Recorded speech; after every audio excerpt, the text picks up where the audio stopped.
আল্লাহর কালাম কোরআনের অপব্যাখ্যা দিবে, আর এখানে 95% মুসলমান বসবাস করে বাংলাদেশের মধ্যে, আর ওই বাংলাদেশের জমিনে মুক্ত বাতাসে স্বাধীনভাবে বাংলার জমিনে সে আবুল সরকার মুক্ত বাসাতে ঘোরাফেরা করবে, মুসলমান সহ্য করবে না। ভাইয়েরা আমার বন্দী করে রাখছে, আর দেখা যায় এখন কিছু মায়া কান্না করে কিছু লোকজন, আবুল সরকারের সাথে কাজগুলি ঠিক হইতেছে না, তার সাথে অবিচার করা হয়েছে, এটা স্বাধীনতা বিরোধী, এটা তার বাক স্বাধীনতা সে বলতেই পারে। আমি বলি আবুল সরকারের বাক স্বাধীনতার কারণে যদি আল্লাহকে কটাক্ষ করে আমার হাত স্বাধীনতা পেয়ে তাকে জবাই করবো যেখানে পাবো সেখানে। কথা বলেন ঠিক কিনা? বাক স্বাধীনতার দোহাই দিয়ে যদি আমার আল্লাহকে সে গালি দিতে পারে, আমিও মারামারি করা আমার হাতের স্বাধীনতায় তাকে জবাই করো, রাস্তার মধ্যে পেয়ে জবাই করব, প্রয়োজন হলে আমি শাহাদতের মর্যাদা গ্রহণ করব। ঠিক কিনা বলেন? এই আবুল সরকারের মতন আরো যত আলতু ফালতু আছে এদেরকে সাবধান করে বলে দিচ্ছি। আর যারা ওদের পক্ষ নিয়ে কথা বলে মায়া কান্না কাটে, আমি পরিষ্কার ভাষায় বলে দিতে চাই, আবুল সরকারের জন্য মায়া হয়, আল্লাহর জন্য মায়া হয় না।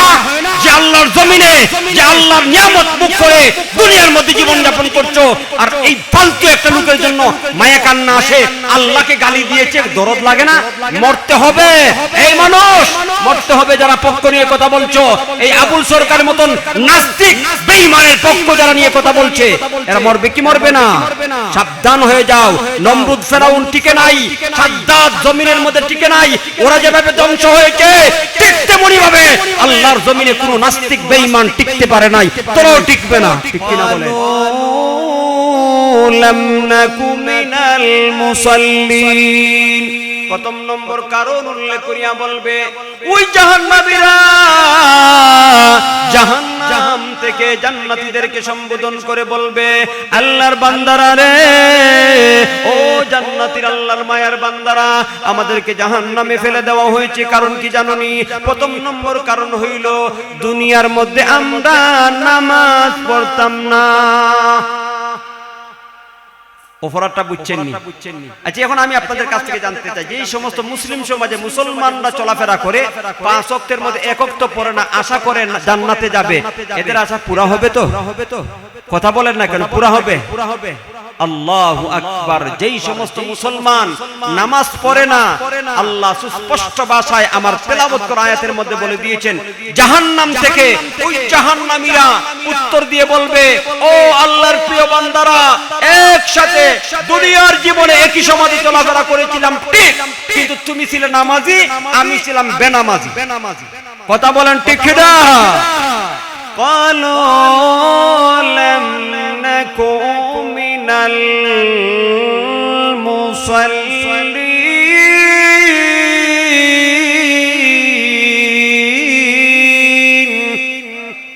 জাহান্নাম থেকে জবাব আসবে, ও আল্লাহর প্রিয় বান্দারা, প্রথম নম্বর কারণ হইল আমরা জাহান্নামে শাস্তি ভোগ করার প্রথম নম্বর কারণ হইল আমরা লাম নাকু মিনাল মুসাল্লিন, আমরা মুসল্লি ছিলাম না, আমরা নামাজ পড়তাম না।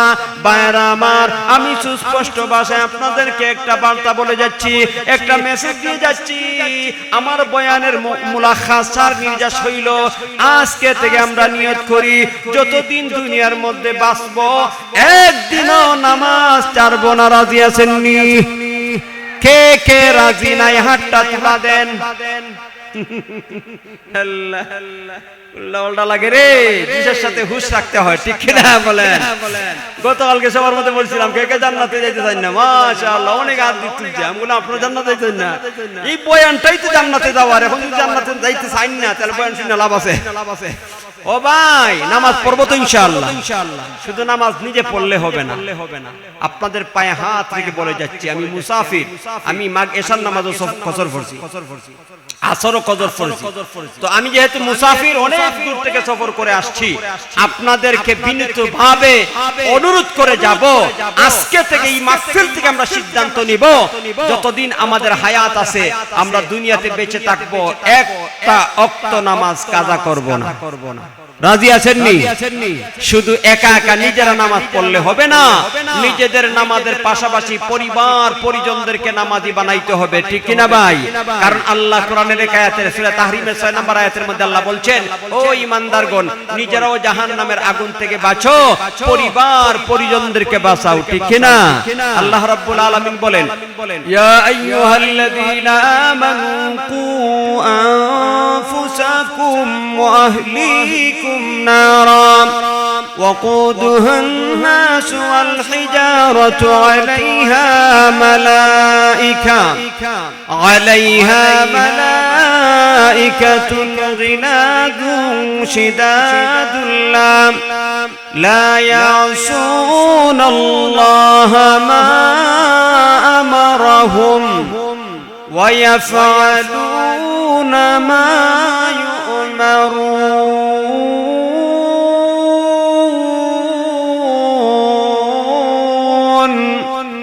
আল্লাহ রাব্বুল আলামিন বলেন, ইয়া আইয়ুহাল্লাযীনা আমানু, ও ঈমানদার বান্দা বান্দিরা, কু আনফুসাকুম ওয়া আহলিকুম নারা। আল্লাহ রাব্বুল আলামিন বলেন, ও ঈমানদার আমার বান্দা বান্দিরা, জাহান্নামের ওই আগুন থেকে নিজেদেরকে রক্ষা করো, পরিবার পরিজনদেরকে রক্ষা করো। ওই আগুন, যেই আগুনের ইন্ধন হবে মানুষ এবং পাথর, যেই আগুনের দায়িত্ব রয়েছে আলাইহা মালাইকা। আল্লাহ রাব্বুল আলামিন বলেন, ও বান্দা বান্দিরা, ওই জাহান্নামের আগুনের দায়িত্ব এমন ফেরেশতা নিয়োজিত, গিলাদুন শিদাদ, যেই সমস্ত ফেরেশতারা বড় পাষাণ, যেই সমস্ত ফেরেশতারা বড় নিষ্ঠুর, এদের জাহান্নামের কান্না, জাহান্নামীদের কান্নার কারণে তাদের অন্তরের মধ্যে একটু দয়া মায়া আসবে না, কারণ তাদের অন্তরের মধ্যে সৃষ্টিগতভাবে আমি আল্লাহ দয়া মায়া সৃষ্টি করি নাই। আল্লাহু আকবার বলে, আলাইহা মালাইকাতুন গিলাদুন শিদাদ লা ইয়াসুনাল্লাহ মা আমারহুম ওয়া ইয়াফআলুনা মা ইউ'মারুন।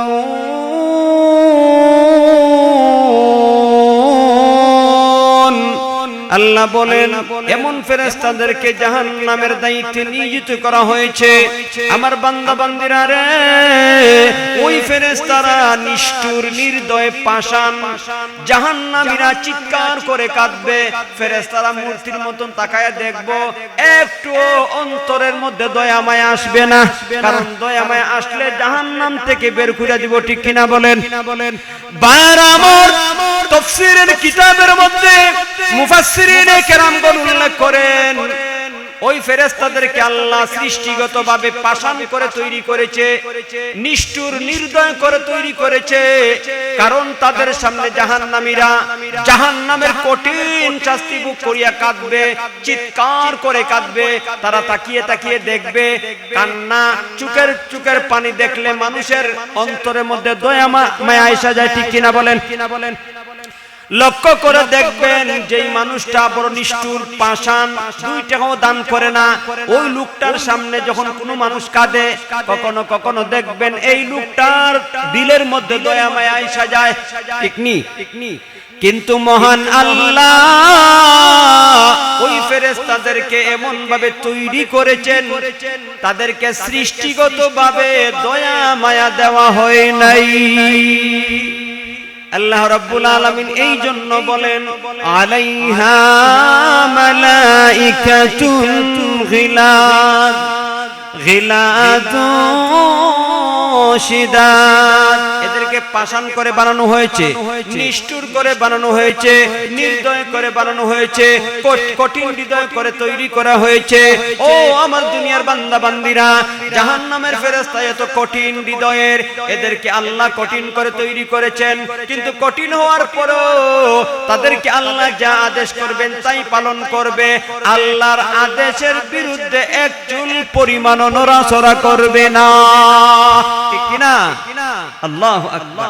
ভাইরা আমার, এইজন্য আল্লাহ সূরা তাহরিমের 28 নম্বর পারার 19 নম্বর পৃষ্ঠার সর্বশেষ আয়াত, হিফজুল কোরআন হাফিজ সাহেব যারা আছেন তারা বাইর করে দেখবেন, 28 নম্বর পারার 19 নম্বর পৃষ্ঠার সূরা তাহরিমের 6 নম্বর, তার মানে সর্বশেষ আয়াতের মধ্যে আল্লাহ বলে দিয়েছেন, ও ঈমানদার বান্দা বান্দীরা, নিজেরাও জাহান্নামের আগুন থেকে বাঁচো, পরিবার পরিজনদেরকে বাঁচাও। এইজন্য আমি আপনাদের কাছ থেকে জানতে চাই, একা একা নিজে নিজে নামাজ পড়িয়ে জাহান্নামের আগুন থেকে বাঁচলে হবে কি? না, বরং আমার পরিবার পরিজনদেরকে বাঁচানোর চেষ্টা করতে হবে। যেহেতু আল্লাহ রাব্বুল আলামিন পরিষ্কার উল্লেখ করে দিয়েছেন, ঈমানদারগণ তোমরা নিজেরাও জাহান্নামের আগুন থেকে বাঁচো এবং তোমার পরিবার পরিজনদেরকেও বাঁচাও। খলিফাতুল মুসলিমিন ওমর ফারুক রাদিয়াল্লাহু তাআলা নাম শুনছেননি? আচ্ছা, উমরের নাম শুনছেন না আপনারা এর আগে? একটু কথা বলেন না ভাই, একটু কি মায়া দয়া লাগে না আমার প্রতি আপনাদের? একটু কথা বলেন। জবান কে দিয়েছে? ফুটবল খেলা গেলে দেখলে যদি গোল হয়ে যায়, সুবহানাল্লাহ, কেউ বলে না যে বলেন গোল, গ্যালারি কাফাইলায় গোল বললা, ঠিক না? অথচ খেলোয়াড় কিন্তু একটাই বলছে না যে বলেন গোল। আর এখানে বক্তা বলতে বলতে এরপর এই যে জবানটা আমরা পাসওয়ার্ড দেয়া লক করে রাখি, মনে হয় পাসওয়ার্ড ভুলে গেছে। আর দেখবেন আপনি অনেক সময় সফটওয়্যার যদি আপনি ইয়াতে সিকিউরিটি লক করে বুঝলা জায়গা। ভাইরা আমার, কষ্ট পাবেন না, আমি মুসাফির মানুষ, আপনাদের জন্য দোয়া করব, দোয়া করি আল্লাহ আপনাদেরকে কল্যাণ দান করেন। সবাই বলেন আমিন। কষ্ট পাইছেন? কষ্ট পায়েন না। কি বলছিলাম? খলিফাতুল মুসলিমিন ওমর ফারুক রাদিয়াল্লাহু তাআলা আনহু এই আয়াত নাযিল হওয়ার পরে তিনি বলছিলেন আল্লাহর নবীরে, ওগো আল্লাহর হাবিব, আমি জাহান্নামের আগুন থেকে বাঁচবো, আমি আল্লাহর হুকুম মানবো, নবী সুন্নত তরিকায় চলার দ্বারা জাহান্নামের আগুন থেকে বেঁচে যাব। কিন্তু আমার সন্তান সন্ততি, আমার বিবি বাচ্চা, আমার মা বাবা, আমার পরিবার পরিজন, এদেরকে আমি কিভাবে বাঁচাবো? প্রশ্ন হতে পারে না? এই প্রশ্নটা সেম এইভাবে হুবহু হাদিসের মধ্যে উল্লেখ করে দেওয়া হয়েছে। খলিফাতুল মুসলিমিন ওমর ফারুক রাদিয়াল্লাহু তাআলা আনহু আল্লাহর হাবিব, আল্লাহর বন্ধু, আল্লাহর নবী, আল্লাহর রাসূলকে প্রশ্ন করেছিলেন। আমরা জানার চেষ্টা করব উমরের প্রশ্নের উত্তরে আল্লাহর নবী কি বলেছেন, কারণ আমি ব্যক্তিগত এই প্রশ্ন নবীকে পড়তাম, যদি নবীকে পাইতাম।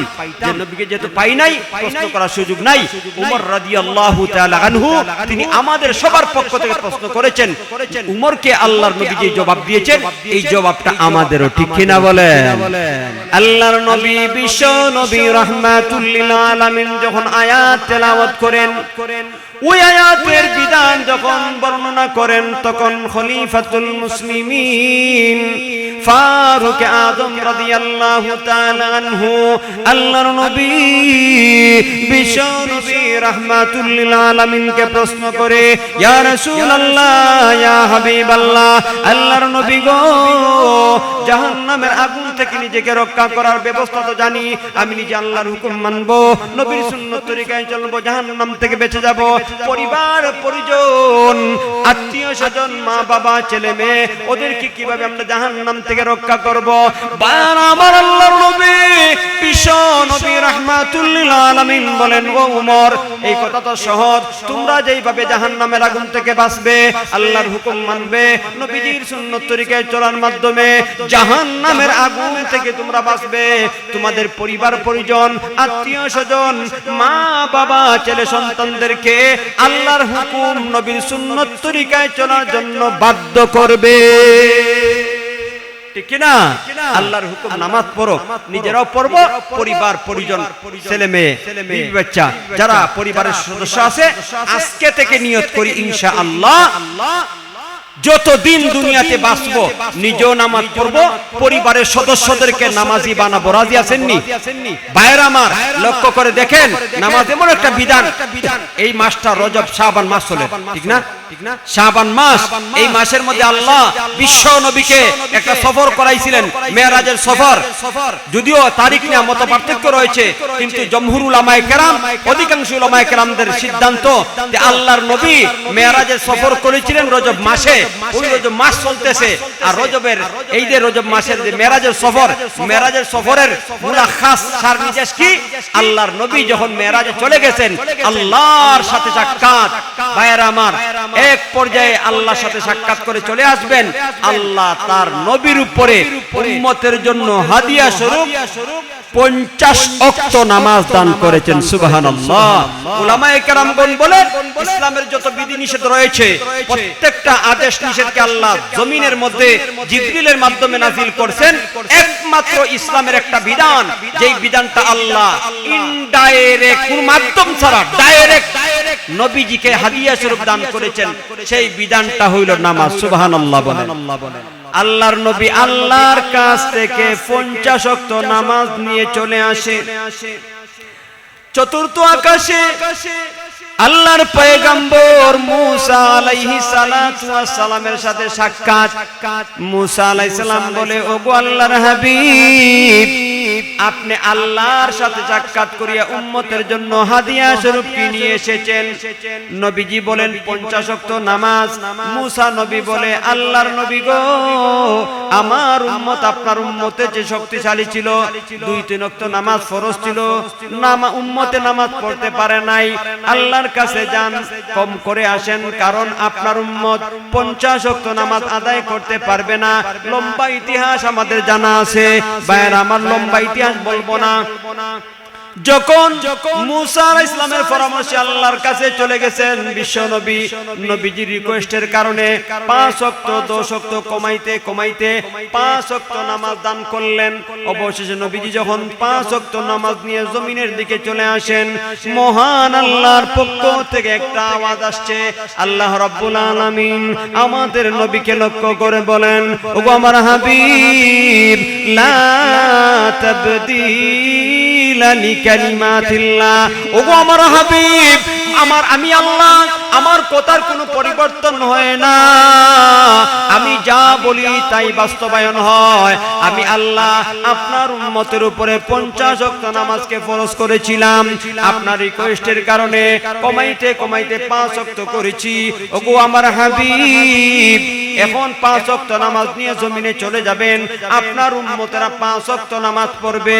আমি আল্লাহ ওয়াদা দিলাম, আপনার উম্মতের মধ্য থেকে যে পুরুষ বা নারী 5 ওয়াক্ত নামাজ যথাসময়ে আদায় করবে, আমি আল্লাহ ওই সমস্ত আমার বান্দা বান্দীদেরকে 50 ওয়াক্ত নামাজ পড়ার সব দান করব।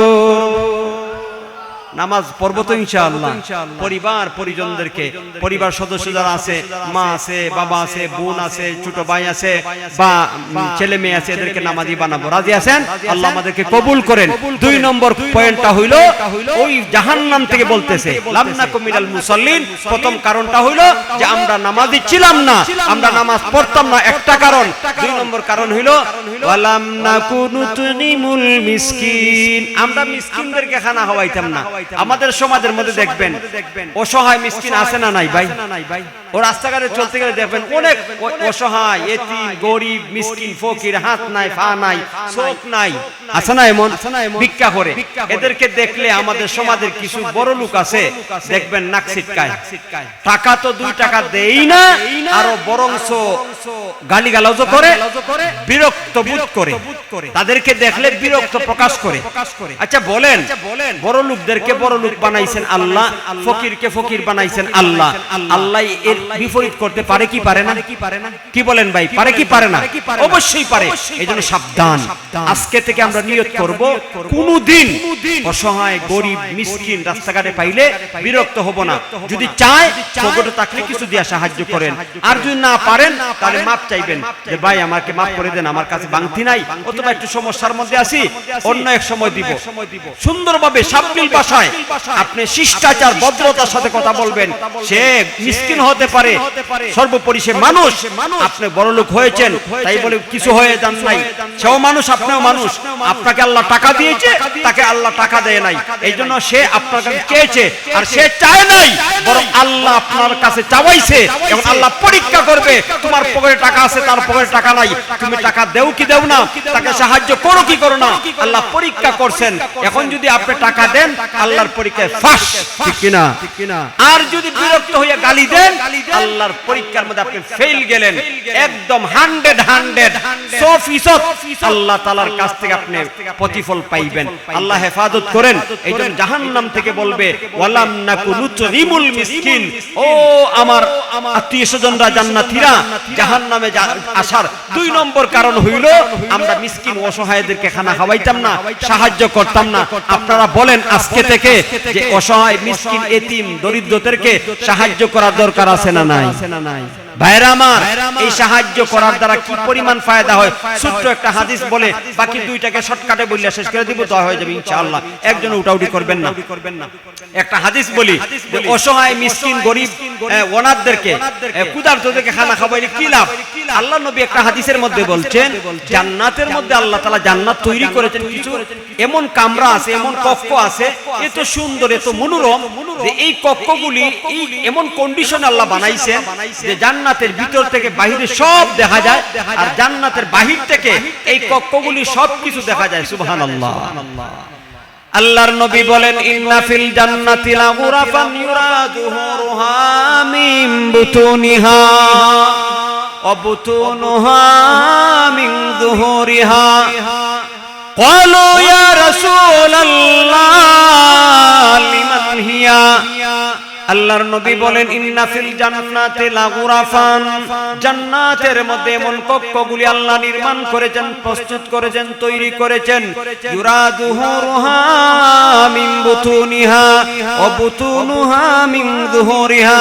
আল্লাহর নবী বলেন ও আমার উম্মত, জান্নাতের মধ্যে এত চমৎকার মনোরম বালাখানা তৈরি করে রাখা হয়েছে, এত সুন্দর কক্ষ তৈরি করা হয়েছে, ভিতর থেকে বাহির দেখা যায়, বাহির থেকে ভিতরে সব কিছু দেখা যায়।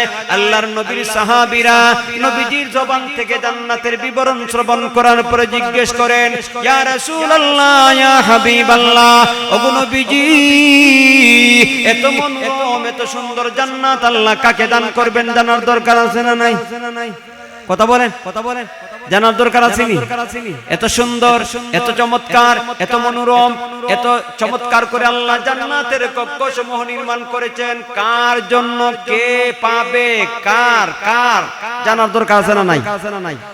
আল্লাহর নবীর সাহাবীরা বিশ্ব নবীকে প্রশ্ন করেন লিমান হিয়া ইয়া রাসূলুল্লাহ, ওগো নবীজি এত সুন্দর জান্নাত আল্লাহ তৈরি করেছেন কাকে দিবেন? কার জন্য বরাদ্দ করা হয়েছে?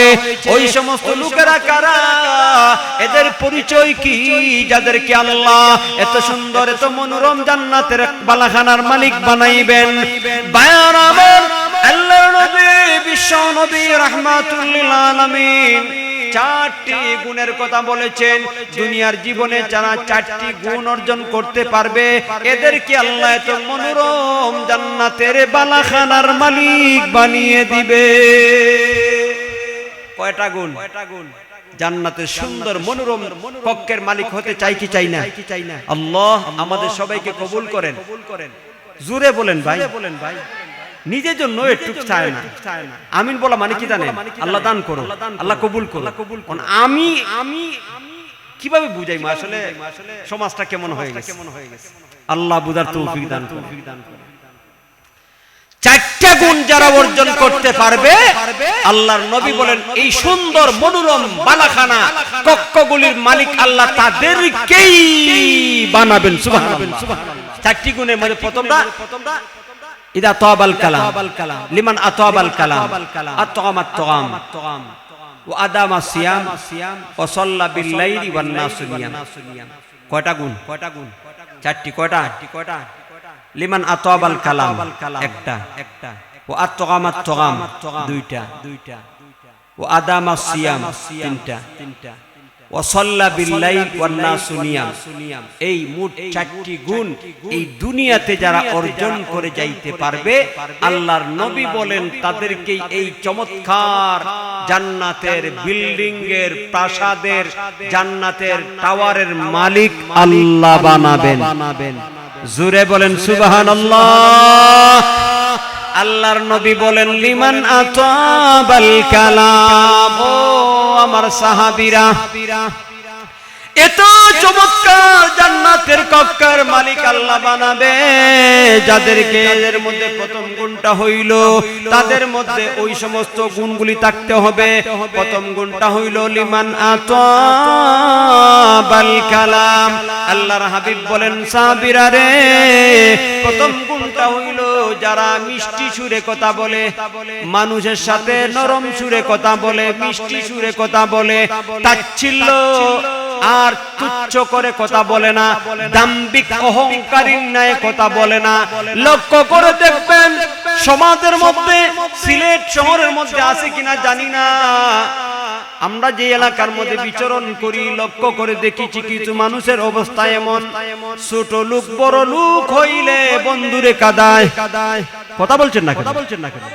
ছোট লোক বড় লোক হইলে মানুষে মানুষ মনে করে না, তুচ্ছ তাচ্ছিল্য করে, কথা বলতে চায় না। পয়সা বালা শুনি মনে করে কুকুর আর শ্রীগাল, হেই মানুষ আর দুনিয়ার সব সমাজের সব কুত্তা বিড়াল। কথা বলছেন না কেন? এই যে অবজ্ঞা করে কথা বলে না, আল্লাহর নবী বলেন উম্মতেরা রে, এত চমৎকার জান্নাতের মালিক আল্লাহ তাদেরকেই বানাইবে যারা মানুষদেরকে সম্মান দিয়ে কথা বলে, যারা মানুষদেরকে শ্রদ্ধার সাথে কথা বলে, শিষ্টাচার বজায় রেখে কথা বলে, যারা মানুষকে তাচ্ছিল্য করে কথা বলে না, তুচ্ছ করে কথা বলে না, অহংকারী দাম্ভিকের ন্যায় কথা বলে না, নরম সুরে কথা বলে। সুবহানাল্লাহ। প্রথম গুণ। দুই নম্বর,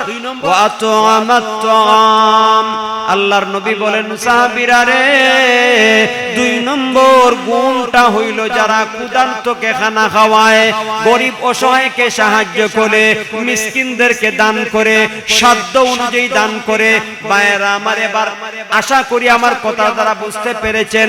রাস্তাঘাটে চলাফেরাতে অনেক সময় গরিব মিসকিনকে পাওয়া যায় কি যায় না? এই মিসকিন অসহায় গরিব সে নিজে হয় নাই, আল্লাহ বানাইছে। আর আমার পকেটে টাকা আছে, এই টাকা পয়সা আমার গায়ের শক্তির বলে অর্জন করি নাই, বরং আসমান জমিনের মালিক আমাকে দান করেছেন বিদায় আমি ধনী। ঠিক কিনা বলেন? এই ধন সম্পত্তি আল্লাহ পরীক্ষা করে, ওই অসহায় মিসকিনের হাত আপনার সামনে বাড়াইয়া আল্লাহ পরীক্ষা করে, বান্দা এই গরিবটা হাত তোর সামনে সে বাড়ায় নাই, আমি আল্লাহ বাড়িয়েছি। হাদিসের মধ্যে আসছে, আল্লাহর নবী হাদিসের মধ্যে বলছেন কিয়ামতের দিন আল্লাহ বান্দাদেরকে বলবেন, ওরে বান্দা, আমি আল্লাহ ক্ষুধার্ত ছিলাম, আমাকে খাবার দিলে না, তোর কাছে খাবার চেয়েছিলাম, খাবার দিলে না। তখন আল্লাহর বান্দারা বলবে, আল্লাহ আপনি তো আহকামুল হাকিমিন, আপনি তো রব্বুল আলামিন, আপনি তো রাজ্জাক, আপনি তো রিজিক দাতা, আপনি কোন সময় আবার ক্ষুধার্ত ছিলেন, কোন সময় আমাদের কাছে খাবার চেয়েছেন? আল্লাহ তখন বলবেন, বান্দা, আমার অসহায় দরিদ্র বান্দা এতিম মিসকিন তোর কাছে গিয়েছিল, হাত বাড়িয়েছিল খাবারের জন্য, সে তো খাবারের জন্য হাত বাড়ায় নাই, বরং আমি আল্লাহ আমার কুদরত দ্বারা তোর সামনে তার হাতটা বাড়িয়েছিলাম, পরীক্ষা করেছি তুই দেশ কি দেশ না, যদি দিতে তাহলে এই জাহান্নামের আগুন থেকে বাঁচতে, এই কঠিন হাসরের ময়দানে আজকে মুসিবতের দিনে পুঙ্খানুপুঙ্খ প্রতিদান পাইতে দেশ নাই, যা জাহান্নামের শাস্তি ভোগ কর। নাউযুবিল্লাহ। ভাইয়েরা আমার, এইজন্য জান্নাতের চমৎকার বালাখানার মালিক হতে হলে চারটি গুণের দুই নম্বর গুণ আত্মকাম, যে ক্ষুধার্ত অসহায় মিসকিন এতিমদেরকে দান খয়রাত করা, সাধ্য অনুযায়ী দান করব তো ইনশাআল্লাহ। আল্লাহ আমাদেরকে কবুল করে, সবাই বলেন আমিন। তিন নাম্বার গুণ হইল ওয়াদামাসিয়াম। আল্লাহর নবী বলেন, ও আমার সাহাবীরা, তিন নম্বর গুণ হইল যারা সদা সর্বদা রোজা রাখে, আদামাসিয়াম, রোজা রাখে। হাদিসের ব্যাখ্যায় মুহাদ্দিসিনে কেরামগণ বলেন, সদা সর্বদা রোজা রাখার ব্যাখ্যা হইল রমজানের ফরজ রোজা রাখা, আর ব্যাখ্যা হইল আশুরা রোজা রাখা, নফল রোজা রাখা। আল্লাহর নবী সুন্নত ভাবে, সুন্নত তরিকায় যত রোজা রেখেছেন, যেমন নবীজি প্রত্যেকটা মাসে 3টা রোজা রাখতেন, 13, 14, 15, আর প্রতি সপ্তাহে 2টা রোজা রাখতেন, সোমবার বৃহস্পতিবার। ঠিক কিনা? যে ব্যক্তি দুনিয়ার জীবনে ফরজ রোজা রাখার পাশাপাশি এই সুন্নত ওয়াজিব রোজাগুলি রাখবে, আল্লাহ তাদেরকেই মনোরম জান্নাতের বালাখানার মালিক বানিয়ে দিবে। সুবহানাল্লাহ। 3 নম্বর রোজা রাখে। 4র্থ নম্বর যে গুণটা, এটাই তো আসল। বলবো নি? ও ভাই বলবো নি ওয়াসাল্লা বিল্লাইলি ওয়ান নাসু নিয়াম আল্লাহু আকবার চমৎকার একটা গুণ আল্লাহর নবী বলেন সাহাবীরা রে চতুর্থ নম্বর গুণ হইল যারা দুনিয়ার মানুষ যখন ঘুমে বিভোর থাকে ওই সময় তারা দাঁড়াইয়া নামাজ পড়ে এই নামাজটা কোন নামাজটা কোন তাহাজ্জুদের নামাজ মাশাআল্লাহ আমার শ্রোতারা সতর্ক সাবধান মাশাআল্লাহ আল্লাহ কবুল করেন জোরে বলেন আল্লাহুম্মা আমিন তাহাজ্জুদের নামাজ এটা একটা চমৎকার নামাজ এটা এত ফজিলতপূর্ণ নামাজ আমি আমার এই অভিজ্ঞতায় স্টাডি করে যা পেয়েছি আল্লাহর নৈকট্য হাসিল যারাই করেছে এমন কোন মনীষীর জীবনী পাই নাই যে আল্লাহর নৈকট্য লাভ করেছে আর তাহাজ্জুদ পড়ে নাই তার মানে আপনি যত আমলই করেন না কেন তাহাজ্জুদের নামাজ না পড়িয়ে আল্লাহর নৈকট্য হাসিল করতে পারবে না সুতরাং আপনি যদি আল্লাহর ওলি হতে চান আপনি যদি আল্লাহর বন্ধু হতে চান আপনি যদি আল্লাহর মুকাররাবিন বান্দা হতে চান আপনি যদি আল্লাহর নৈকট্যশীল বান্দা হতে চান অবশ্যই অবশ্যই তাহাজ্জুদের নামাজ পড়তে হবে রাজি আছেন অনেক বই হুজুর ফরজ না পাঁচ ওয়াক্ত নামাজই পড়া সম্ভব না তাহাজ্জুদের নামাজ ভাইরা আমার তাহাজ্জুদের নামাজ একটু চেষ্টা করে দেখেন যখন শুরু করে ফেলবেন আর এই ইবাদতের মধ্যে যখন স্বাদ আর মজা এসে যাবে তখন দেখবেন দুনিয়ার কোনো শক্তি আপনাকে আটকাইতে পারবে না দুনিয়ার কোনো শক্তি কোনো ব্যক্তি কোনো জাতি আপনাকে এই মজা থেকে বঞ্চিত করতে পারবে না কারণ দুনিয়ার নিয়মিতে মানুষের যেটার স্বাদ পায় ওই জিনিসের প্রতি আকৃষ্ট হয় ঠিক নি সিগারেট যারা খায় দেখে পায়খানা গেও খায় কথা বলছেন না কেন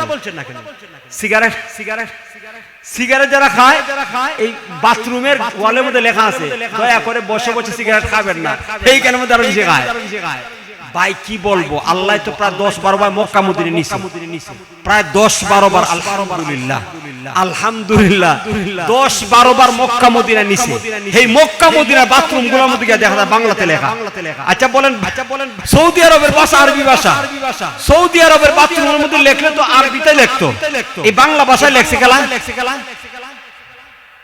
নিজের চোখের দেখা আল্লাহ হেফাজত করেন এই জন্য বাথরুমও বৈশা বৈশা মারে টান দেয়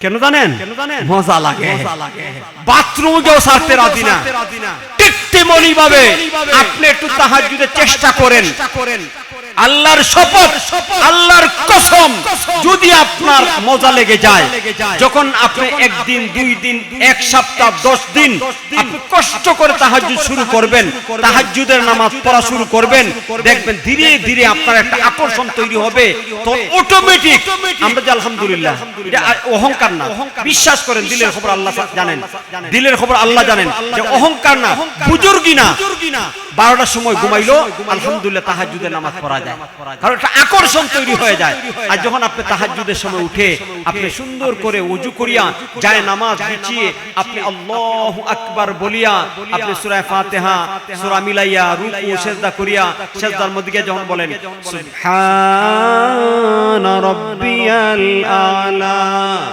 সুবহান রাব্বিয়াল আলা এত আকর্ষণ এত নূর এত মজা আল্লাহু আকবার পৃথিবীর কোন কিছুর মধ্যে এত মজা পাবেন না সুবহানাল্লাহ এরপরে যখন বান্দা নামাজ শেষ করে দুই হাত তুলে কাঁদে চোখের পানি ছেড়ে দিয়ে কাঁদে আল্লাহ প্রভু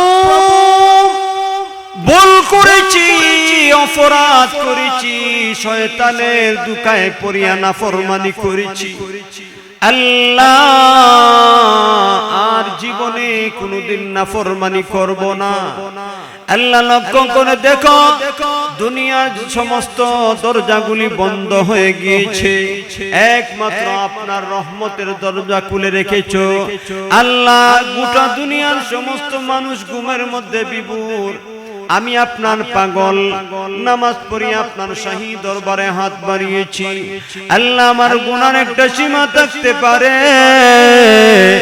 আপনার দয়া মায়ার কোনো সীমা নাই আল্লাহ মেহেরবানি করিয়া আমার জীবনে গুনাহগুলি ক্ষমা করিয়া দাও।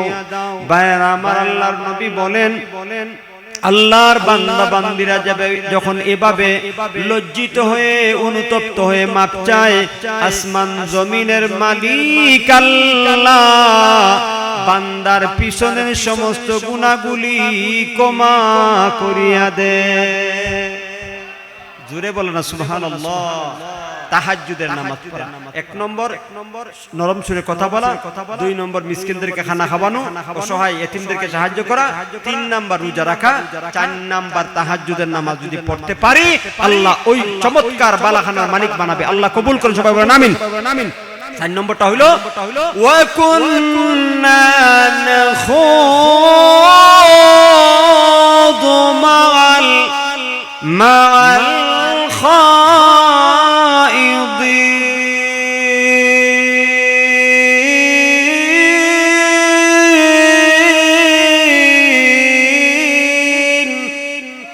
আল্লাহ বলেন আবুল সরকারের সাথে সুর মিলিয়ে কথা বলেছে। আপনারা শুনছেন কিনা জানি না, এই আবুল সরকার বাংলার জমিনে আমার আল্লাহকে গালি দিয়েছে। আপনারা শুনছেন কিনা? আবুল সরকার গালি দিয়েছে, আপনাদের কলিজায় আঘাত লাগছে কি লাগছে না? আরে যারা আল্লাহকে ভালোবাসে, যারা ইমানদার, খাঁটি ইমানদার, তারা আল্লাহকে ভালোবাসে। আল্লাহ রাব্বুল আলামিন পরিষ্কার তার কালাম কোরআনের মধ্যে উল্লেখ করে দিয়েছেন, ওয়াল্লাযীনা আমানু আশাদ্দু হুব্বাল লিল্লাহ। আল্লাহু আকবার। আল্লাহ রাব্বুল আলামিন বলেন, দুনিয়ার মানুষ, এই দুনিয়ার মধ্যে যারা ইমানদার, যারা ঈমানওয়ালা, যারা আল্লাহকে বিশ্বাস করে, তারা সবচেয়ে বেশি আল্লাহকে ভালোবাসে। ঠিক নি ভাইরা আমার? আমরা আল্লাহকে বিশ্বাস করি, আল্লাহর উপর ঈমান আনয়ন করেছি, যার কারণে আমরা আমাদের প্রাণের চেয়ে আল্লাহ এবং তার রাসূলকে ভালোবাসি। আল্লাহর নবীকে, আল্লাহকে যদি কেউ কটাক্ষ করে জিহ্বা ছিঁড়ে ফেলবো। কথা বলছেন না কেন? প্রতিবাদ করতে গিয়ে জীবন দেব। এই সমস্ত নাস্তিক আর মুরতাদদেরকে বাংলার জমিনে থাকতে দেব না। আবুল সরকার আমার আল্লাহকে গালি দিয়েছে, বিচার চাই, ফাঁসি চাই, বাংলার জমিনে তার ফাঁসি দিতে হবে। কথা বলেন ঠিক কিনা? মুসলমান আজকে খবর নাই, আল্লাহকে গালি দেয়, রাসূলকে গালি দেয়, কোরআনকে কটাক্ষ করে। মুসলমান কোন ফিলিংস নাই, কোন চেতনা নাই। আরে আল্লাহর নবী সাহাবীদেরকে দেখেন, এক একজন সাহাবী আল্লাহকে গালি দিয়েছে। আবু বকর সিদ্দিক রাদিয়াল্লাহু তাআলা আনহু, লক্ষ্য করে দেখেন, আবু বকরের মতন এত নরম তবিয়তের সাহাবী, আল্লাহর নবী নিজে বলছেন, আমার সাহাবী আরহামু উম্মতি বিউম্মতি আবু বকর, আমার সাহাবীদের মধ্যে, আমার গোটা উম্মতের মধ্যে সবচাইতে আমার উম্মতের প্রতি সহনশীল, দয়াশীল আমার আবু বকর। সুবহানাল্লাহ। এই নরম তবিয়তের একজন সাহাবীর সামনে যখন আল্লাহকে ফকির বলছে, অন্য কিছু বলে নাই, মাত্র ফকির বলছে, নবীজি পাঠাইছেন আবু বকরকে, আবু বকর ইহুদিদের কাছে গিয়া দাওয়াত দাও, তাদের কাছ থেকে যাকাতের টাকা নিয়ে আসো। আবু বকর গিয়া বলছেন, ইহুদিদের কাছে গিয়া ইসলামের দাওয়াত দিয়েছেন, কর্জে হাসানা চাইছেন। তো ইহুদিরা বলছে, আবু বকর তুমি আমাদের কাছে আল্লাহর জন্য কর্জে হাসানা চাইতেছো, তার মানে তোমার কথা দ্বারা বুঝাইতেছো আমরা ধনী, তোমার আল্লাহ গরিব, আল্লাহ ফকির। এই আল্লাহকে ফকির বলছে, বাস। আবু বকর সিদ্দিক রাদিয়াল্লাহু তাআলা আনহু হাতটা বললে এত জোরে গালে সর দিছে, এ সর খায়া ঘুরাইয়া ঘুরাইয়া পড়ছে। আল্লাহু আকবার বলেন। এক নাম্বার ইমানদার ছিল মিয়া আবু বকর, আপনার আমার মতো নাকি? অমুক ভাই তমুক ভাই, অমুক ভাইয়ের চরিত্র ফুলের মতন পবিত্র, নামাজ পড়ে না ভক্ত। এই তো আইতেছে নির্বাচন, এই তো কয়েকদিন পরে নির্বাচন আইতেছে। দেখবেন কি লাফালাফি জমিনে, আল্লাহর এই জমিনের মধ্যে হয়, রাস্তাঘাটের মধ্যে হয়। দেখবেন আমার ভাই তোমার ভাই, হ্যাঁ কয় কি কয় না, আমার ভাই চরিত্র ফুলের মতন বলে পবিত্র, অথচ নামাজ এক ওয়াক্ত পড়ে না। আচ্ছা নামাজ না পড়ে কি ফুলের মতো পবিত্র হতে পারে ভাই? কথা বলছেন না কেন?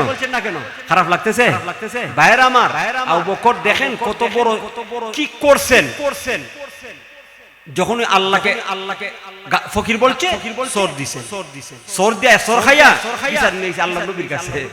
নবীর কাছে বলতেছে যে আবুল কাসেম, এই মোহাম্মদ ইবনে আব্দুল্লাহ, দেখেন আপনার সাথী আমাকে সর দিয়া এই আঙ্গুলে চাপ বসাইছে। নবীজি বলেন কে কে কে? আবু বকর। আল্লাহ নবী চিনে না আবু বকরে? ওমরকেও চিনে, আবু বকরকেও চিনে, সব সাহাবীদের ব্যাপারে একটা ধারণা আছে। নবীজি সুন্দর ভাষায় বলতেছেন যে এই মিয়া, তুমি যে আমার আবু বকরের বিরুদ্ধে অভিযোগ করতেছো, আবু বকর তো এরকম করার কথা না। আবু বকর তো নরম তবিয়তের মানুষ। আরহামু উম্মতি বি উম্মতি আবি বকর। আবি বকর তো বড় দরদি, নরম দিলের মানুষ, উনি তোমার সর মারতো, কারণটা কি? ভাইয়েরা আমার, আল্লাহ নবী বলতেছেন মনে হয় সম্ভবত তুমি ভুল করতেছো, ছোটটা মনে উমরে মারছে। মানে উমর তো গরম, ঠিক না? কি বলেন আপনারা, উমর গরম না নরম? ও ভাই, উমর চিনেননি? নাম শুনছেন এর আগে? দেখা হইছে? দেখা হইছে না? দেখা হবে ইনশাআল্লাহ হাশরের ময়দানে, ঠিক কিনা বলেন? দেখতে চাননি আপনারা? আমি দেখতে চাই। ওইটাই যাই, নবীজির কবরের কাছে গিয়ে যখন সালাম দেই, আল্লাহর নবীকে সালাম দেওয়ার পরে আসসালাতু ওয়াসসালামু আলাইকা ইয়া রাসূলুল্লাহ, আসসালাতু ওয়াসসালামু আলাইকা ইয়া হাবিবাল্লাহ, আসসালাতু ওয়াসসালামু আলাইকা ইয়া রাহমাতাল লিল আলামিন। এরপরে আসসালামু আলাইকা ইয়া আমিরুল মুমিনিন আবু বকর সিদ্দিক রাদিয়াল্লাহু তাআলা আনহু। একটু আগায়া আসসালামু আলাইকা ইয়া খলিফাতাল মুসলিমিন ওমর ইবনুল খাত্তাব রাদিয়াল্লাহু তাআলা আনহু। আল্লাহ নবী তার দুইজন সাথীকে নিয়ে মদিনাতুল মুনাওয়ারা রওজা আতহারের মধ্যে শুয়ে আছেন। সুবহানাল্লাহ। তারা কি পরিমাণ সম্মান অর্জন করেছে আল্লাহ নবীর সাথে, আল্লাহ নবীর সাথে মদিনাতুল মুনাওয়ারা নবী যে রওজার কাছে শুয়ে আছে বন্ধুরা। আল্লাহু আকবার। এই ওমরে ফারুক রাদিয়াল্লাহু তাআলা, আল্লাহ নবী বলেন দে নামটা ভুল করতেছো বা, আর উমরের এটা কাজ। উমর ইসলামের বিরুদ্ধে কিছু দেখলেই রক্ত গরম হয়ে যায়। ইহুদির বাচ্চা বলতেছে আরে মিয়া আমারে চট্টা মারছে আবু বকরে, আমি আবু বকরও চিনি উমরও চিনি, আজকে যে চট্টা দিয়েছে এটা আবু বকর দিয়েছে। এর মধ্যে আল্লাহর নবীর সাহাবী আবু বকর আল্লাহর নবীর খেদমতে ঢুকিয়া বলতেছেন ইয়া রাসূলুল্লাহ, আপনি যদি অনুমতি দেন আপনার সামনে এই ইহুদির বাচ্চার গালে আরেকটা চড় দিন। আল্লাহু আকবার বলেন। আল্লাহর নবী বলেন আবু বকর তোমার বিরুদ্ধে অভিযোগ করতেছে, আমি কিন্তু বিশ্বাস করি না, কারণ তোমার সর দেওয়া তোমার কাজ না, সরাসরি করা এটা তো আমার উমরের কাজ। তুমি তো নরম দিলের মানুষ, তুমি কেন সর দিলে? তুমি তো সর দেওয়ার কথা না।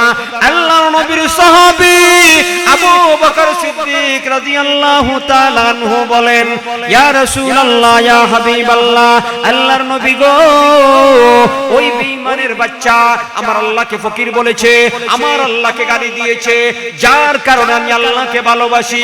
আমার মহব্বতের আল্লাহ, আমার ভালোবাসার আল্লাহ, আমার নবীকে কেউ যদি গালি দেয়, সে কোন দলের, সে তার শক্তি কেমন, সে কেমন, এটা বাবার টাইম নাই। বাস আমি প্রতিবাদ করার মতন সৎসাহস আমার রয়েছে। ওগো আল্লাহর নবী, আমার আল্লাহকে ফকির বলে গালি দিয়েছে, এই জন্য আমি তার গালে সর লাগাইছি। আল্লাহু আকবার।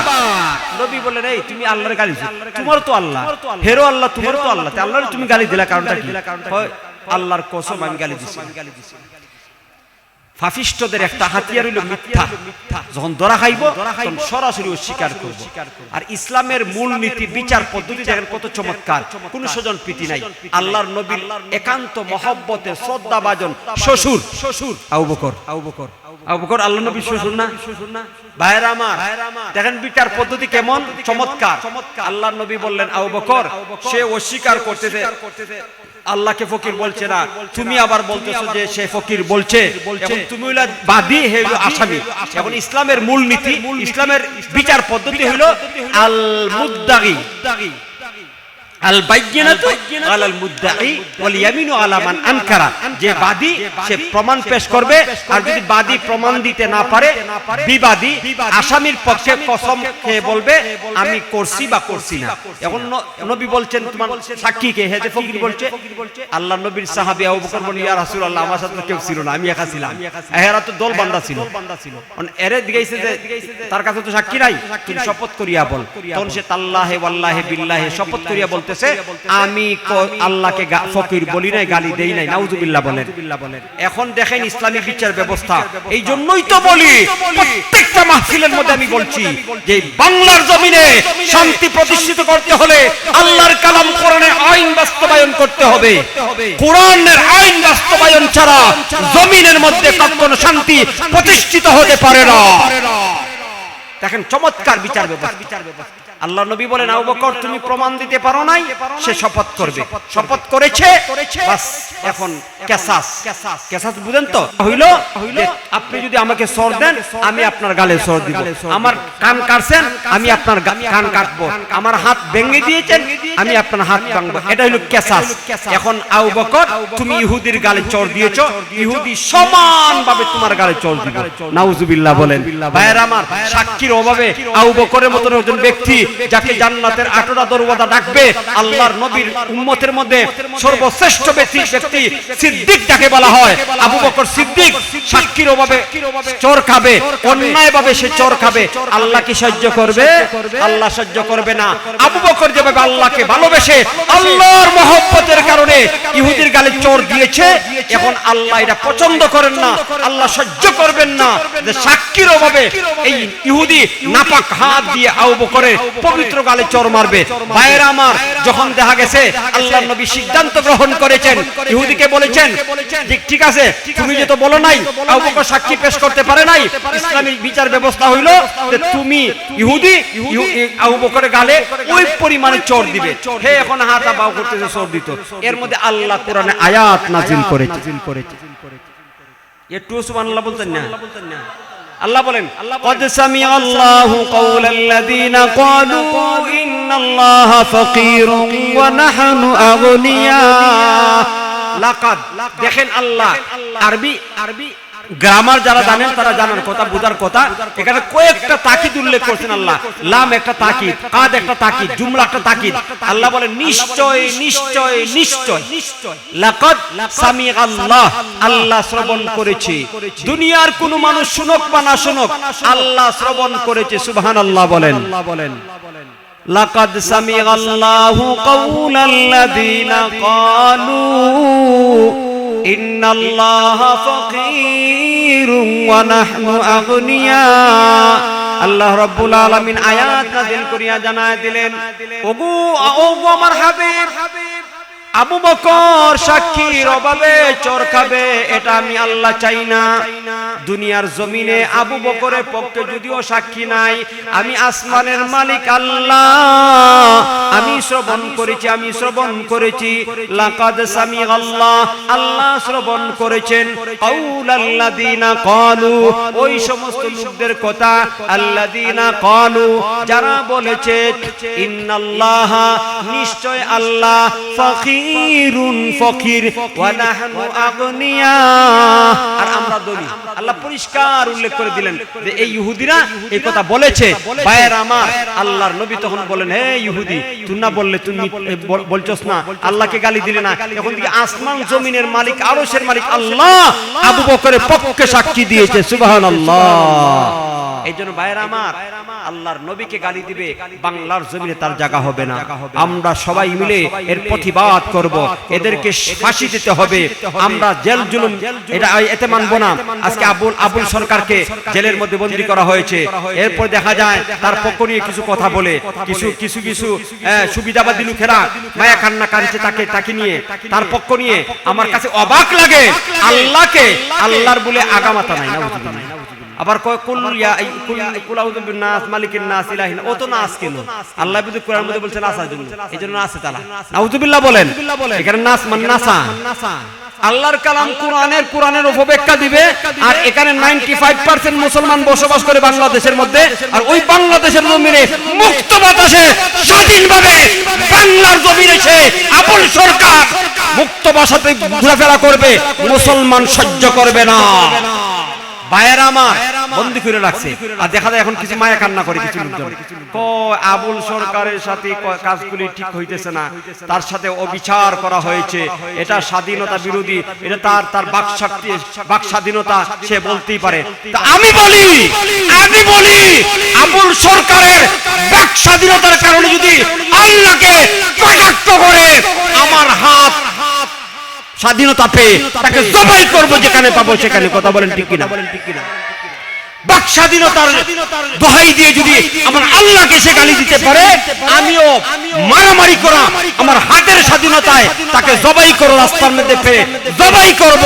প্রয়োজন হলে আমি শাহাদতের মর্যাদা গ্রহণ করব। ঠিক কিনা বলেন? এই আবুল সরকারের মতন আরো যত আলতু ফালতু আছে এদেরকে সাবধান করে বলে দিচ্ছি। আর যারা ওদের পক্ষ নিয়ে কথা বলে মায়া কান্না কাটে, আমি পরিষ্কার ভাষায় বলে দিতে চাই, আবুল সরকারের জন্য মায়া হয়, আল্লাহর জন্য মায়া হয় না। যে আল্লাহর জমিনে যে আল্লাহর নিয়ামত মুখ করে দুনিয়ার মধ্যে জীবন যাপন করছো, আর এই ফালতু একটা লোকের জন্য মায়া কান্না আসে, আল্লাহকে গালি দিয়েছে, দরদ লাগে না? মরতে হবে এই মানুষ, মরতে হবে। যারা পক্ষ নিয়ে কথা বলছো, এই আবুল সরকারের মতন নাস্তিক বেঈমানের পক্ষ যারা নিয়ে কথা বলছে, এরা মরবে কি মরবে না? সাবধান হয়ে যাও। নমরুদ ফেরাউন টিকে নাই, সাদ্দাত জমিনের মধ্যে টিকে নাই, ওরা যেভাবে ধ্বংস হয়েছে ঠিক তেমনি ভাবে আল্লাহর জমিনে কোন নাস্তিক বেঈমান টিকতে পারে নাই, তোরাও টিকবে না। ঠিক কিনা বলেন? আল্লাহ সবাইকে কবুল করেন। কোরআনের প্রতিষ্ঠান। ভাইরা আমার, কথা শেষ। অনেক কষ্ট দিয়েছি আপনাদেরকে, কারণ যেহেতু অনেক দূর থেকে আসছি, বড় কষ্ট করে আসছি, তাই কষ্টটা উসুল করে নিলাম। আপনারা সময় দিয়েছেন, আপনাদের কাছে ঋণী। আল্লাহর কাছে দোয়া করি আল্লাহ আপনাদেরকে উত্তম বদলা দান করেন। কষ্ট পাইছেন? আমার কথায় কষ্ট পেয়েছেন? যদি কষ্ট পেয়ে থাকেন ক্ষমা করে দিবেন, এবং আপনাদের জন্য দোয়া করব। এই বছর ইনশাআল্লাহ আপনাদের এখানে আসার সময় আমি টাকাটা জমা দিয়ে আসছি। আল্লাহ যদি 26 সালে আমাকে বাইতুল্লাহ মক্কা মদিনা সফর করার তৌফিক দান করে ইনশাআল্লাহ যাব, আপনাদের কথা স্মরণ হবে ইনশাআল্লাহ। আরাফার ময়দান, মুজদালিফা, মিনা, এগুলোর মধ্যে আল্লাহ বারবার যাবার তৌফিক দান করেছে। আমি যখন প্রথমে যাই 12-13 বছর আগে 2010 আমি প্রথমে গিয়েছিলাম বাইতুল্লাহ। তো বাইতুল্লাহকে দেখিয়া যে দোয়া করা হয় এই দোয়া কবুল হয়ে যায়। তো আমার পরিষ্কার স্মরণ আছে, আজ থেকে প্রায় 15 বছর আগের কথা। আমি তখন 15 বছরের বয়সে ছোট ছিলাম, এখন তো 15 বছর প্লাস হয়েছে আমার বডির মধ্যে। ওই সময় একটু ইয়াং ছিলাম। তো আমার হৃদয়ের মধ্যে একটা তামান্না ছিল যে জীবনে হজ করব। কোটি কোটি টাকার মালিক হবো এমন কোনো স্বপ্ন নাই। স্বপ্ন ছিল যে আল্লাহ আমি হজ করব, বাস আল্লাহ আমি হজ করব, বাইতুল্লাহ মক্কা মদিনা সফর করব। নবীকে দেখি নাই, নবীর রওজার কাছে গিয়ে সালাম দিব। নবীজিকে সালাম দিলে আল্লাহর নবীর কান দ্বারা শুনতে পায়। সুবহানাল্লাহ বলেন। আল্লাহর নবী বলেন, মান যারা কবরি ওয়াজাবাত লাহু শাফাআতি। আল্লাহর নবী বলেন, যে ব্যক্তি আমার কবর জিয়ারত করলো তার জন্য সুপারিশ করা আমি নবীর উপরে ওয়াজিব হয়ে যায়। এই সব মিলিয়ে আল্লাহর কাছে আমার দাবি ছিল আল্লাহ আমি হজ করব। আল্লাহ আমার দাবি কবুল করেছেন আলহামদুলিল্লাহ। 2010 সালে যখন বাইতুল্লাহকে প্রথমে দেখলাম, আল্লাহর ঘরকে সরাসরি দেখলাম, পেস টু পেস দেখার পরে আল্লাহকে বলছিলাম, আল্লাহ আমি আপনার কাছে দুনিয়ার বড় বড় টাকা পয়সা সম্পদের মালিক হতে চাই না, আমি যেন প্রতি বছর আপনার ঘরে হাজিরা দিতে পারি, এই নিয়তটা করছিলাম। আলহামদুলিল্লাহ ওই যে আল্লাহর উলামায়ে কেরামগণ বলেছেন আল্লাহর ঘরকে দেখে দোয়া করলে দোয়া কবুল হয়, এই দোয়া কবুল হয়ে গিয়েছিল আমার মনে হয়। এই কারণে এরপর থেকে আলহামদুলিল্লাহ এই করোনা কালীন সময়ে 1-2 বছর যাইতে পারি নাই, বাকি প্রত্যেক বছর আল্লাহ উপস্থিত হওয়ার তৌফিক দান করে আরাফার ময়দানে উপস্থিত হইলেই গুনাহ মাফ। এজন্য আপনাদের জন্য দোয়া করব ইনশাআল্লাহ, আল্লাহ আপনাদের সবাইকে যেন কবুল করে। নিয়ত আছে নি? ও ভাই নিয়ত আছে নি? আল্লাহ সবাইকে কবুল করে। দোয়ার আগে একটু কালেকশন করি, দান কইরা এরপরে দোয়া করলে দোয়া কবুল হয়। আল্লাহর কালাম কোরআনের প্রতিষ্ঠান মাদ্রাসাটা একটু একটু বিরক্ত করিলে বেশি সময় নিব না, বিশ্বাস করেন। আমিও ক্লান্ত হয়ে গেছি, এখন ঘুমাবো। তো আপনাদের কিনে দোয়া করব।